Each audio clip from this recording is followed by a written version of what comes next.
peut avoir, n'est-ce pas, un terrain beaucoup plus large. Votre capital, c'est 50 000. Vous pouvez avoir un bénéfice d'1 million. Mais quand même, respectez le capital. Parce que sans le capital, vous ne pouvez pas savoir combien vous avez comme bénéfice.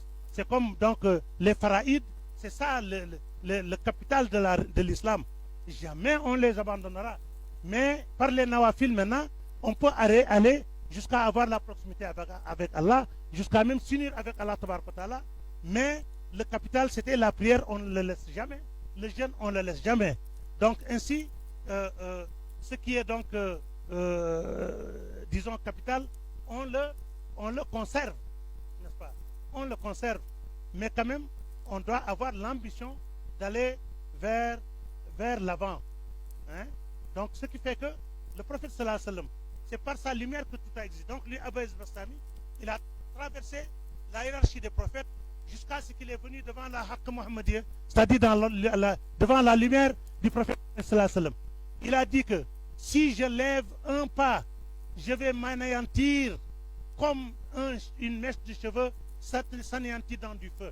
Parce qu'entre moi et cette lumière du prophète Mohammed sallallahu alayhi wa sallam, il y a 100 000 océans de feu et chaque océan comporte 100 000 portes en fer de feu. À telle enseigne que si je lève le pied avant de le poser, je vais brûler comme la mèche de cheveux brûle dans du feu et j'ai reculé. Donc il fallait qu'il y ait donc un saint qui va donc, n'est-ce pas, hériter de la réalité mohammedienne. Parce que tous les saints se sont abreuvés dans l'océan de la prophétie. Le prophète, quand il est devenu donc l'être même de l'océan. Maintenant, autant al-ulama warasatul anbiya, les ulémas, les savants sont les héritiers des prophètes. Chaque prophète a hérité de lui, à partir d'Adam jusqu'à Isa. Donc il fallait qu'il y ait un prophète qui hérite maintenant, un saint qui hérite du sceau de la prophétie, en l'occurrence Sayyidina Muhammad sallallahu alayhi wa sallam. Et alhamdoulilah, je ne ferme pas la porte. Celui qui veut peut aussi proclamer, parler de son cheikh. Mais je sais que Cheikh Ahmad Tijani a été clair. Il a dit qu'autant que le prophète sallallahu alayhi wa sallam est le sceau de la prophétie, moi aussi je suis le sceau de la sainteté. Il a dit Kulluma, tout ce qui s'égoutte et apparaît venant de la présence divine, c'est le roux du prophète sallallahu alayhi wa sallam qui l'intercepte. Kulluma fada wa baraza min ruhu sallallahu alayhi wa sallam, tout ce qui donc s'égoutte et apparaît venant du roux du prophète sallallahu alayhi wa sallam, c'est mon roux qui l'intercepte. Il dit roux sallallahu alayhi wa sallam kahatain, il joint l'index au doigt majeur. Il dit roux sallallahu alayhi wa sallam tumidul anbiya, le roux du prophète sallallahu alayhi wa sallam abreuve les prophètes et les messagers. Mon roux abreuve maintenant les walis, les qudb, donc les aqtab, les awliya et les arifin billahi. Donc le Coran a parlé de l'union des deux océans. Un monsieur m'a dit, c'est un haut cadre d'ailleurs du Sénégal, de la magistrature, il fait pris le zikr tarbiya. D'ailleurs c'est Tchernaou, le père de l'honorable député, et Tchernalamine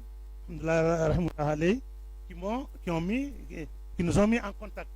Il me dit, bon, moi j'ai pris la zikr tarbiya, bon, j'ai vu dans Ghazali, hein, Bahrul Nubuwa, donc l'océan de la prophétie, j'ai vu l'océan de la sainteté, mais je n'ai pas vu Bahrul Faïda. Ça, vraiment, c'est un blocage pour moi. J'ai dit d'accord, on retourne au Coran.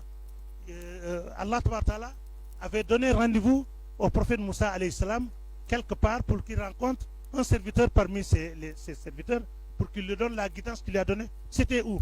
Il a dit Majmal Bahrain, l'union des deux océans. Il dit ces océans c'est quoi? Il dit certainement l'un c'est la prophétie, l'autre c'est la sainteté. J'ai dit si l'un est la prophétie, l'autre est la sainteté, leur rencontre sera quoi? Il dit ah c'est ça qui doit être la faïda. J'ai dit il faut chercher à vous servir. Vous êtes, moi et toi et moi, on est trop petits pour juger de ces grandes choses. On doit suivre seulement et nous abreuver à voir ce que les grands ont eu à la Kulé Ali. Donc, alhamdoulilah, quelqu'un l'avait dit qui n'a jamais vu Cheikh Ibrahim, mais par prémonition, il a dit l'étoile qui a jailli donc du Saloum, c'est la région où Cheikh Ibrahim est né. Andak Mbotimot, comportant des secrets, Soukhé London, Angleterre, et s'est englouti à Londres, en Angleterre. Le champion est apparu dans les pays des Noirs, qui s'appelle Sidi Barham. Et en ce moment, Cheikh Ibrahim venait de commencer à travailler. Lui, il a parlé donc de la naissance et même de la mort, parce qu'il a dit que l'étoile s'est engloutie à Londres, en Angleterre. Il ne sait pas ce que c'est que Londres, il ne connaît pas Londres, il ne connaît pas, n'est-ce pas, l'Angleterre. Quand on lui a demandé Londres, qu'est-ce que c'est que Londres, il dit Tchakanam plus tard. Peut-être vous comprendrez ça, moi je ne connais pas. Mais Mohamed Boussaïrou, c'était la même chose. Quand il chantait les louanges du prophète sallallahu alayhi wa sallam, il disait des choses qu'il ne maîtrise pas, mais c'est par inspiration. C'est ce qu'on appelle l'ilham. C'est Dieu même qui fait parler. Donc, par la puissance d'Allah, alhamdulillah. Donc, quand ce personnage est apparu, alhamdulillah, il a donc émerveillé le monde. Il n'y a pas une association islamique où Cheikh Ibrahim n'était pas membre d'honneur ou membre fondateur. Que ce soit à la Mecque, que ce soit en Égypte, que ce soit à Karachi, que ce soit à Hong Kong, partout où il y avait n'est-ce pas, une association islamique, il était membre fondateur. Il n'y a pas une décision qui se prenait dans le monde sans que l'avis de Cheikh Ibrahim ne soit donc pris en compte. Je vous donne un titre d'exemple. Il a sauvé l'humanité. Comment? Parce que le royaume a constaté que Maqam Ibrahim, n'est-ce pas, est trop près de la Kaaba. Donc quand vous faites les 7 tours de Tawaf, vous êtes tenu de faire 2 rakas à la Maqam. C'est une grande bousculade. Maintenant, les gens logiquement, ils se sont dit, mais est-ce qu'on ne doit pas déplacer la Maqam pour l'amener dans un coin de l'enceinte pour quand même libérer la place? D'ailleurs, quand vous regardez à l'intérieur, vous verrez l'empreinte, n'est-ce pas, du pied d'Ibrahim qui prenait l'argile, qu'il donnait à son fils Ismaïl, qui réfectionnait la Kaaba. Alors, ils ont dit, mais il faut qu'on demande quand même la conférence internationale islamique, la Rabita islamique, où le dirigeant s'appelait Ben Baz. Cheikh Ibrahim était membre, c'était le seul noir de cette association. Quand maintenant le rapport est arrivé, le président l'a lu, immédiatement Cheikh Ibrahim s'est levé. Et il y a un tubaab qui s'appelait Frélic, il l'a interviewé une fois, il dit, ce monsieur avait la carrure d'un chef d'État. Il a une très forte personnalité. Un jour, il était dans un aéroport où il attendait son vol avec sa délégation. Il y a un tubaab qui est venu demander l'un d'eux, mais c'est le roi de quel pays? Il dit non, ce n'est pas un roi, c'est un marabout. Tellement sa carrure, n'est-ce pas, sa dimension, son allure, tout était, en tout cas, illustre, tout était majestueux.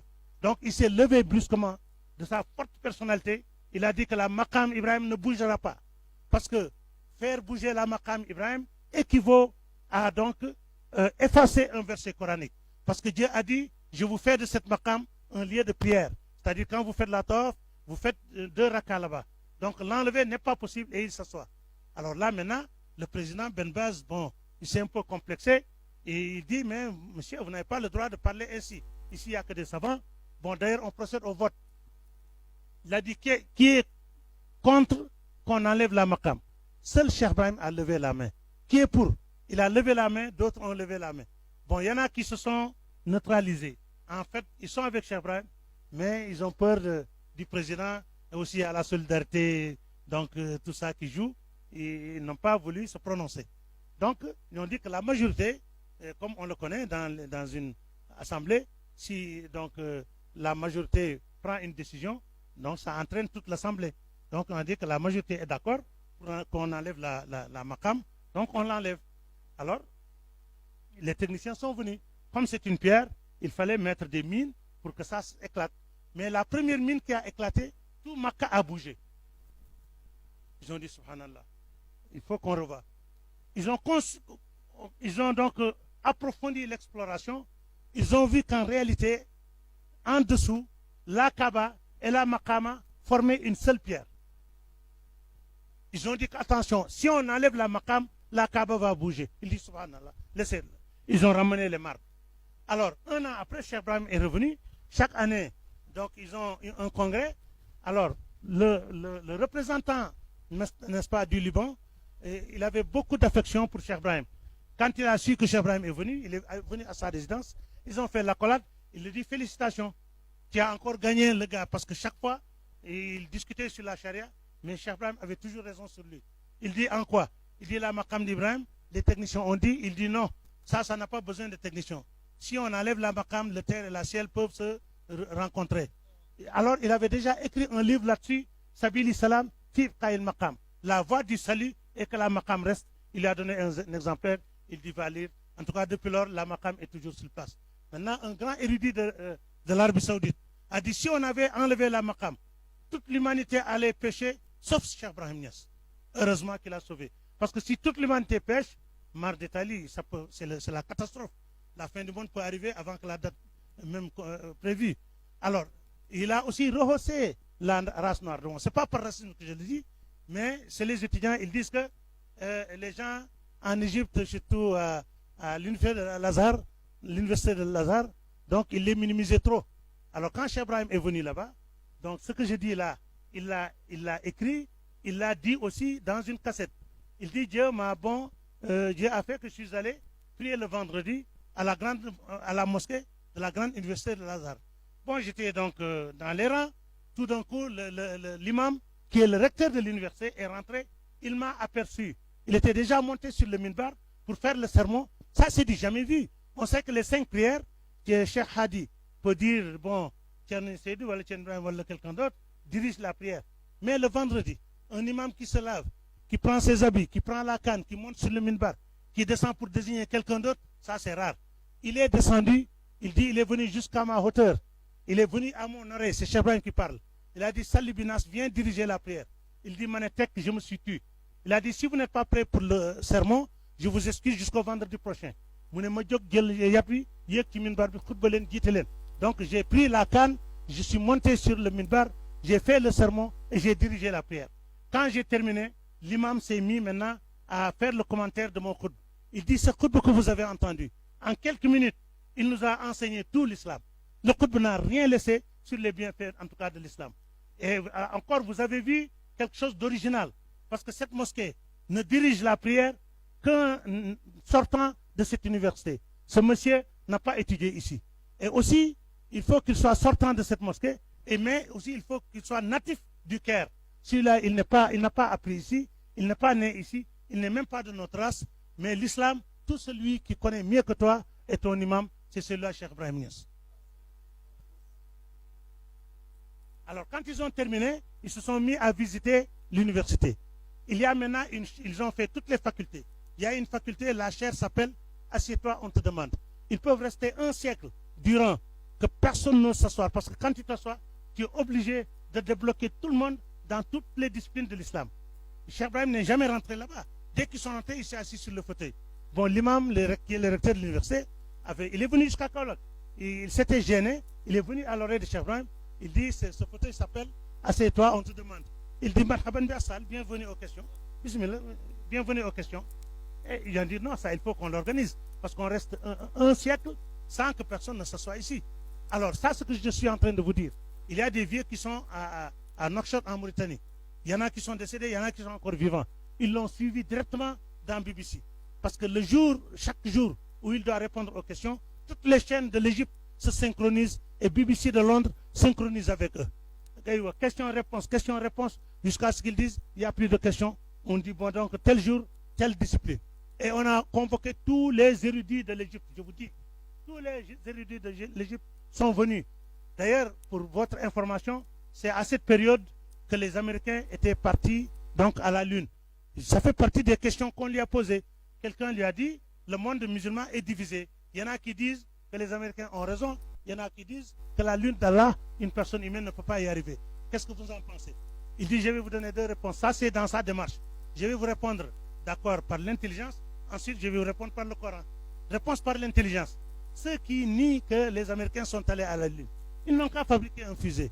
Ils n'ont qu'à voler jusque là où les Américains sont arrêtés. Ils reviennent, ils disent, ils ont menti. Toi, le toubab, il fait l'aspirine, tu bois, tu dis, ah, je vais mieux. Il te donne la piqûre, on te pique, tu dis, ah, alhamdoulilah, ça va. Il fabrique le véhicule, tu pars, tu fais tes courses, tu dis, alhamdoulilah. Il te donne un avion qui vole dans les airs, tu vas au Hajj, tu reviens, tu dis, alhamdoulilah. Il dit, je suis allé à la Lune, tu dis, non, c'est faux. Mais la Lune, l'avion, tout ça, c'est quoi? C'est fait au service de l'homme. Dieu l'a créé pour nous, le soleil, la lune. C'est des créatures de Dieu, c'est des serviteurs de Dieu. Le ciel, c'est un serviteur de Dieu. La terre, c'est un serviteur de Dieu. Mais les serviteurs ont des niveaux différents. l'homme est différent de tout ce que Dieu a créé, mais tout ce qu'il a créé, c'est pour l'homme. D'ailleurs, le Cheikh Ibrahim le dit, quand Dieu veut faire ce qu'on appelle la fin du monde, mais il enlève les hommes de Dieu, il enlève les musulmans, maintenant c'est la catastrophe, le tout va chambouler. Parce que tout ce qui est là, c'est au service de l'homme. Si l'homme n'est plus là, ça n'a pas besoin donc d'être. Il a dit, bon, la première question, c'est ça. La première réponse. Maintenant, la réponse par le Coran.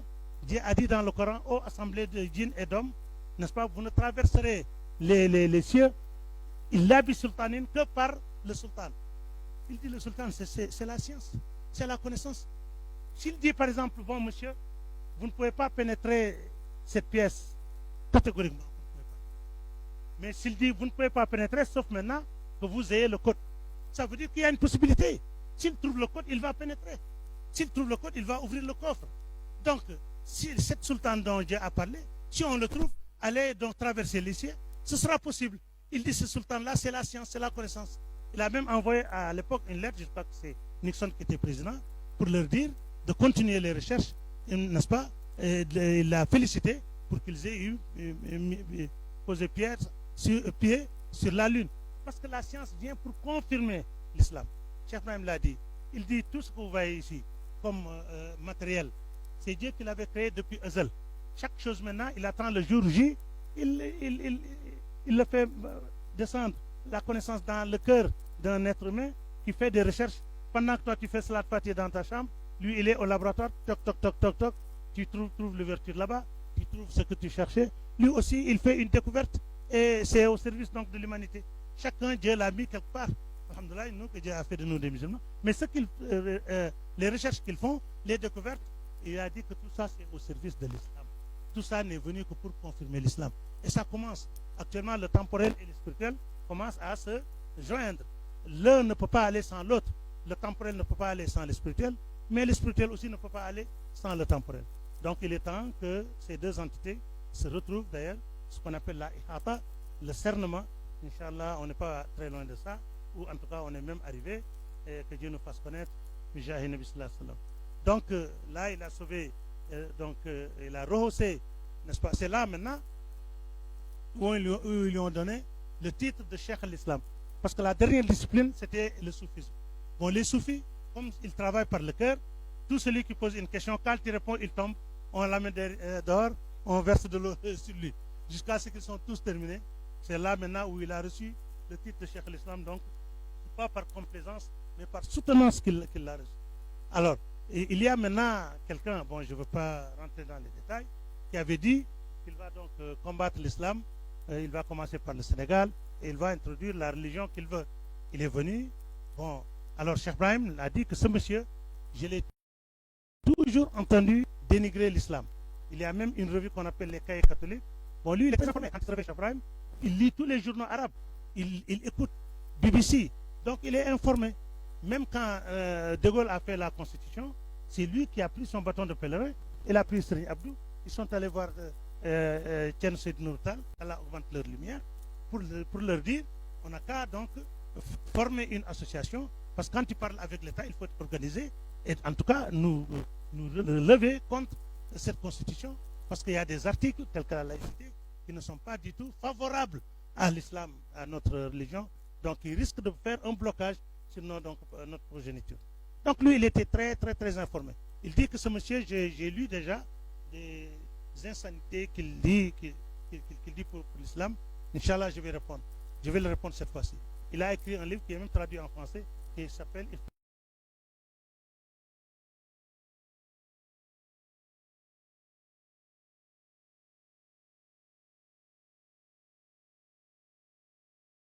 quitte son pays, venir coloniser un autre pays, lui donc annihiler sa civilisation, le remplacer par la sienne.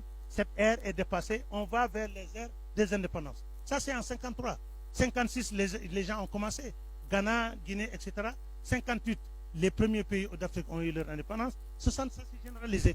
Donc, ce monsieur qui voulait donc combattre l'islam, quand il lui a écrit cette lettre, quand il l'a reçue, il a même été désacralisé là où il était parmi les leaders de leur religion. Donc là aussi, il a donc rehaussé, n'est-ce pas, le niveau de l'islam Et en tout cas, il a donc éliminé un détracteur de l'islam, un ennemi de l'islam. Donc, je crois que le temps peut-être. Hein? Ah, ah, ah. Il y a un journaliste arabe lui a demandé vous, combien de disciples vous avez? Parce que j'entends des millions au Nigeria. Il dit non, moi, je n'ai pas de disciples. Je n'ai pas de disciples. Comment vous n'avez pas de disciples? Les millions que vous avez au Nigeria, ce que vous avez au Tchad, ce que vous avez au Soudan, ce que vous avez, ce que vous avez, ce que vous avez en Afrique du Sud. Parce qu'en 2007, Dieu a fait, j'étais invité à un colloque Journée culturelle Chana Météo à Fès. Alors Dieu a fait que il y avait 41 pays invités africains. Mais les intervenants ne se connaissent pas. Tout celui qui se lève